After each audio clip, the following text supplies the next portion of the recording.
Well, around the world, including here in Southeast Asia, there's solid research to show that when there are more women in politics, that things change, that social services are stronger, that communities are safer, and that more of the concerns of communities are better represented in Parliament.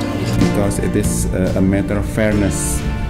Women being 50% of the population, I think deserve a better and proportionate representation at the leadership level.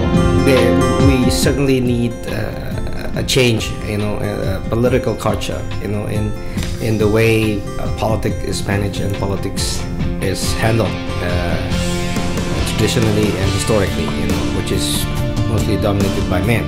Women, manage and lead in the political domain would certainly create a lot of different political culture and context.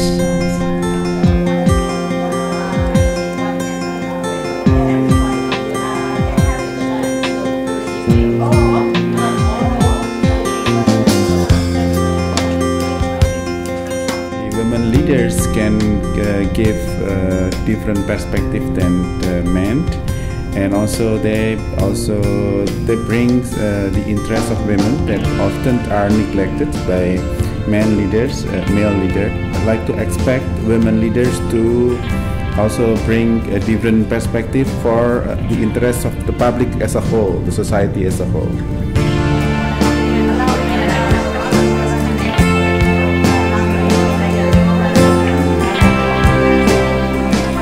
In Southeast Asia, there's a number of issues, but again, they're very similar to those that occur around the world. How they manifest in Southeast Asia are, of course, particular to the countries here.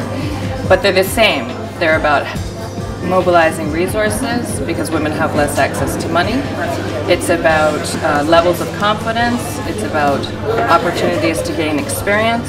And also, overall East Asia regions, we do have a very strong paternalistic culture that is a hindrance for these promotions of women leadership, because often within this culture, often we see that women's place is at home. It's always been seen as a male dominated area, so certainly having being a different genders would certainly a challenge. Secondly, women has always been positions or perceived in the domestic area rather than the public area.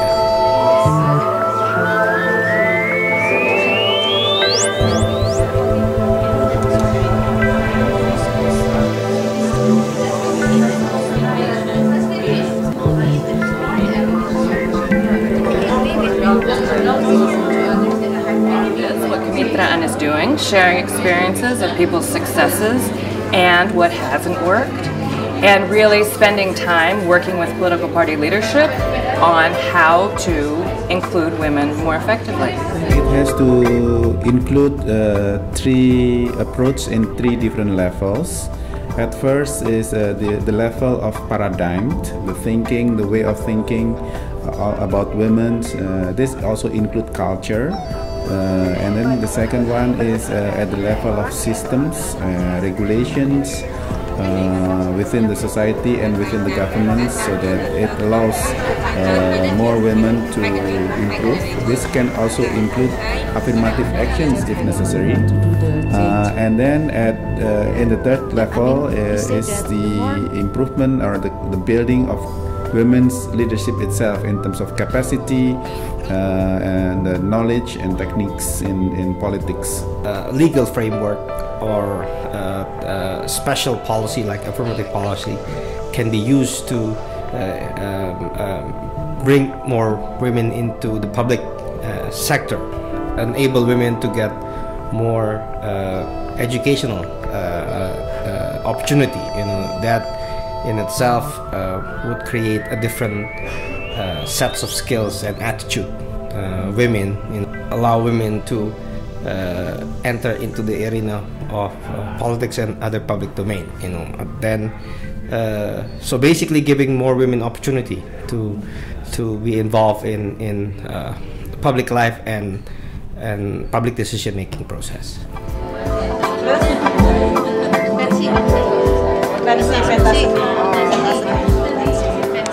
Personally, I want the concerns of the women of Southeast Asia to come to the fore. I would like to see a more proportionate and fair women's representations at the leadership level, not only in politics, but within the society as a whole. Things could have been different, will have been different if more women making decisions for public life. That would certainly be the case, But I think having more women in charge, I think, can certainly create a different sort of policy environment. There would be a different kind of social and public environment, if having more women into the leadership position. Building strategic agenda and sustainable partnership to promote women political representation in Southeast Asia.